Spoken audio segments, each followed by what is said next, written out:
నిన్న జరిగిన RCB victory పరేడ్లో ఇంతమంది జనాలు చనిపోవడానికి, ఇంతమందికి ఇంజురీస్ అవ్వడానికి కారణాలు ఏంటిదో తెలుసుకుందాము. కొంతమంది ఇలా జరగడానికి కారణం విరాట్ కోహ్లీ అని చెప్పేసి, ఆర్సీబీ ప్లేయర్స్ అని చెప్పేసి ఈ బ్లేమ్ అంతా వాళ్ళ మీద వేస్తున్నారు. కానీ ఇలా జరగడానికి చాలా కారణాలు ఉన్నాయి. ఏంటంటే గవర్నమెంట్ ఫెయిల్యూర్ అయింది, అక్కడ ఉన్న మేనేజ్మెంట్ కూడా ఫెయిల్యూర్ అయింది, ఇంకా అక్కడికి వెళ్ళిన జనాలు కూడా అలానే బిహేవ్ చేశారు. ఇంకా ఆ స్టేడియంలోకి ఫ్రీగానే పంపుతున్నారా, పాస్ ఉన్న వాళ్ళనే పంపుతున్నారా అనే బేసిక్ కమ్యూనికేషన్ కూడా లేదు. అంతేకాకుండా ఆ విక్టరీ పరేడ్ జరుగుతుందా లేదా అన్న కమ్యూనికేషన్ కూడా లేదు. అందుకే జనాలు అక్కడ 2 గంటల నుంచి వెయిట్ చేస్తున్నారు. ఇంచుమించు అక్కడ 3 లక్షల మంది జనాలుంటే పోలీసులు మాత్రం కేవలం 5,000 మందే ఉన్నారు. మీరే అర్థం చేసుకోండి ఈవెంట్ ఎక్కడ ఫెయిల్ అయిందో. T20 వరల్డ్ కప్ ఇండియా గెలిచినప్పుడు సేమ్ ఇలాంటి విక్టరీ పరేడే తీశారు. అక్కడికి ఇంతకంటే ఎక్కువ మంది జనాలు వచ్చారు, కానీ అక్కడ ఇలాంటి ఇన్సిడెంట్ ఏం జరగలేదు.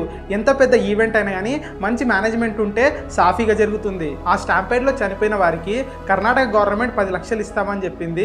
అంతేకాకుండా ఆర్సీబీ మేనేజ్మెంట్ కూడా ఫైనాన్షియల్గా హెల్ప్ చేస్తామని చెప్పింది.